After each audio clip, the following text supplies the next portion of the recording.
Mariam, kata. Wakarakata. Faustin, mguu umekufuata wewe. Wema. Si kwema kabisa Faustin. Naomba umkanye ndugu yako Hidi. Maana nimesikia fununu kuwa na mahusiano na mwanangu. Na unaelewa Faustin, yule si mtoto wangu mimi. Ni mtoto wa dada yangu. Mimi namlea tu. Mimi ni mama mlezi Faustin. Na unaelewa Faustin, kuwa mahusiano hapa kijijini hayaruhusiwi kabisa. Isitoshe kwa watoto wadogo kama wale. Faustin, unatarajia nini kifanyike hapa? Hivi unayoongea unamaanisha au unaoyeka nayo? Faustin, unataka kunifanya mimi ni mtoto mdogo? Yaani nimetoka nyumbani kwangu mpaka nikufuate wewe. Yaani Faustin, unanichukuliaje? Mimi nakuelewa. Umetoka kwako kuja hapa kwangu ni kwamba unataraji kwamba unakuja kuongea mtu mzao mwenzako na sio mtoto. Unaona? Kusema kweli, labda nikuulize wewe, hili jambo limefika? Yaani hili jambo nililisikia muda mrefu. Lakini kwa sababu na mimi ni mwenye busara, nilikaa kimya. Nikapenda nichunguze mwenyewe, lakini imenifika kikomo. Niwie radhi mimi. Radhi mimi na mdogo wangu. Na pia kama hili kweli lipo basi mimi mdogo wangu nitamkanya. Faustin, unaelewa Faustin? Sawa. Mimi nakusikia. Na kama ni hivyo basi ndio wangu kifika mimi nitamkanya, shetu hapa. Nitamkanya, nitamuita, nitamtia chini, mwambie anishe tu hapa. Najua wewe ni mwenye busara. Naelewa. Usipolitekeleza hili, ama zako ama za mdogo wako.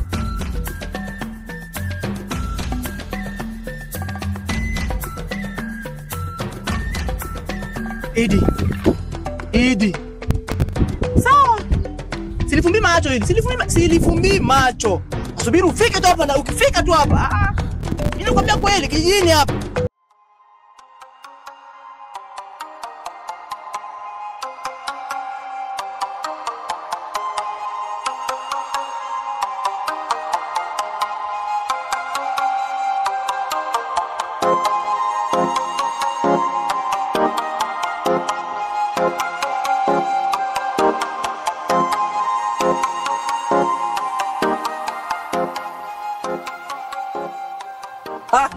Faustin.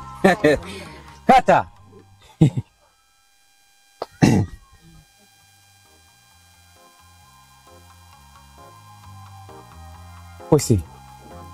Faustin. Naam, kata. Wakarakata. Ni rafiki yako, mbona kama hivi? Umefika muda hapa?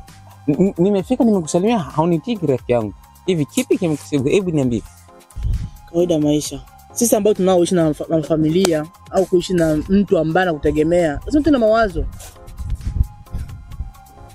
Mimi na mdogo wangu hapa, tunafikiria hapa, takula nini? Unaona? Ndio kama hivyo.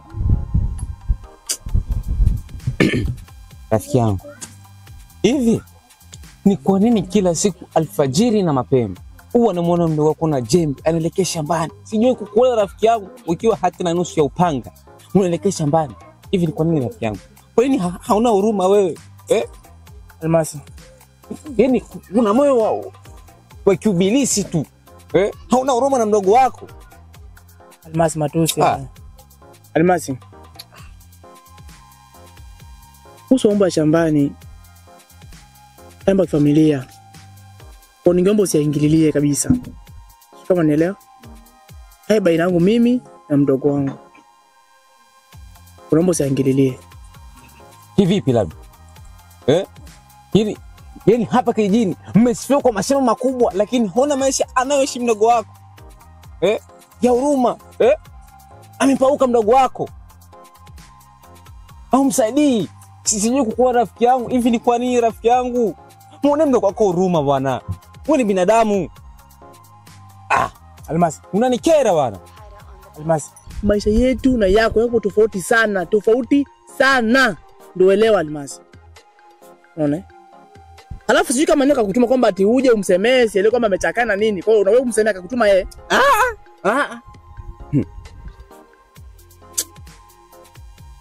Naomba ishie hapo.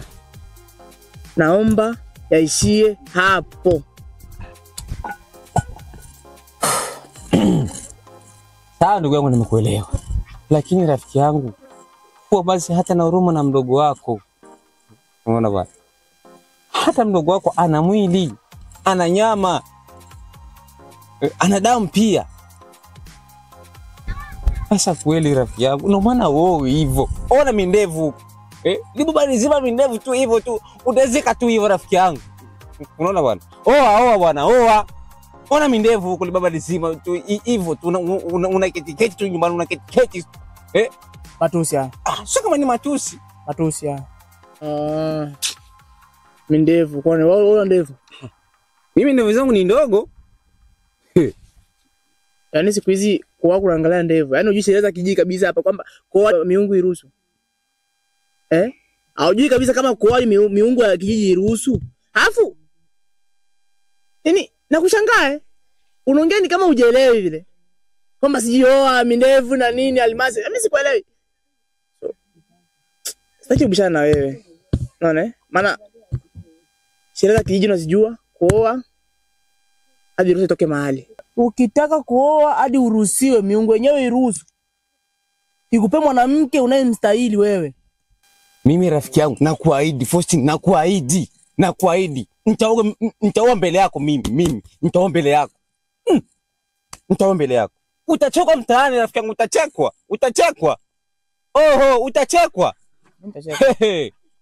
Kijijini hapo utachekwa. Wewe hivyo tu mindevu tu wewe. Twende kusindikize. Ndio unanifukuza? Sikufukuza. Ndio unanifukuza sasa. Unaona bwana? Unanifukuza tena kisiasa kweli. Tena siasa kwa nimeipenda. Haya bwana, haya. Twende kusindikize. Safi. Wema.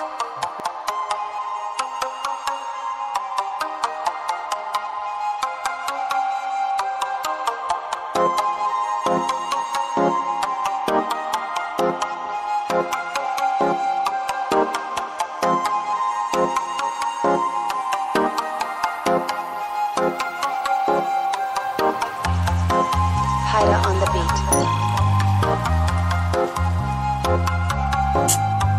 Mziki. Shamba. Hayupo kaka. Mungu.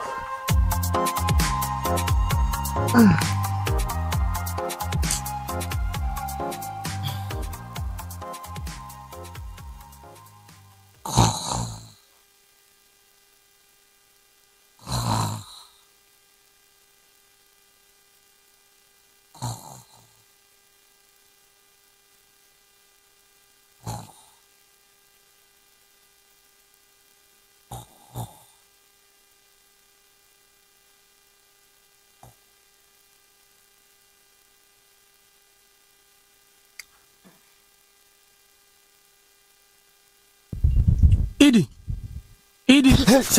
Shamba. Na madhara ya shamba. Mdauza shamba. Sasa kimbia hapo. Kata. Wakarakata. Umechoka sana. Sema kweli nimechoka. Nimechoka aswa. Sasa kumeendaje huko? Sio kawaida sababu shambani si kwema. Kumeibiwa? At least kungebiwa kaka, ningesema mtu ambaye alichukua alijisaidia. Kumbe yaani kaka, mvua ambayo ilinyesha mtondogoo ilipita katikati ya shamba. Afu isitoshe imegawa shamba mara mbili, afu ikamwaga maji upande wa chini huko. Hayo mazao yote upande wa chini hayana kazi. Nilipofika shambani hapo nikaanza kuziba ufa na nikaanza kuondosha magugu yote kwa sababu hayana kazi. Pole sana mdogo wangu. Ila usijali, hii ni mipango ya Mungu. Mipango ya Mungu?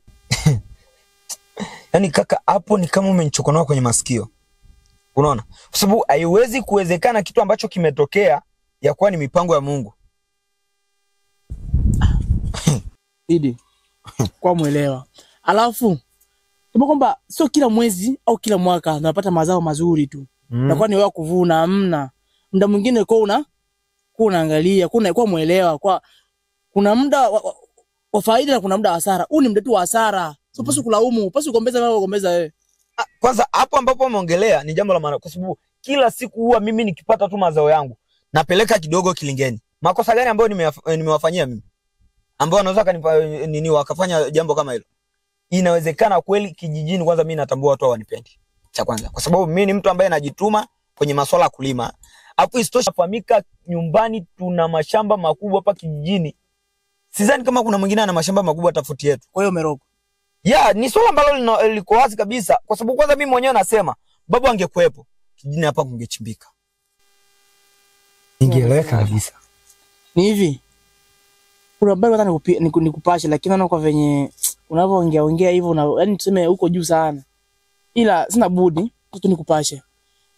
Katika mizunguko yangu nilipita kule mama nani pale kwa ile miembe mingi pale. Nani pale nini kwa mama Aisha? Okay, hapa kwa mama Aisha.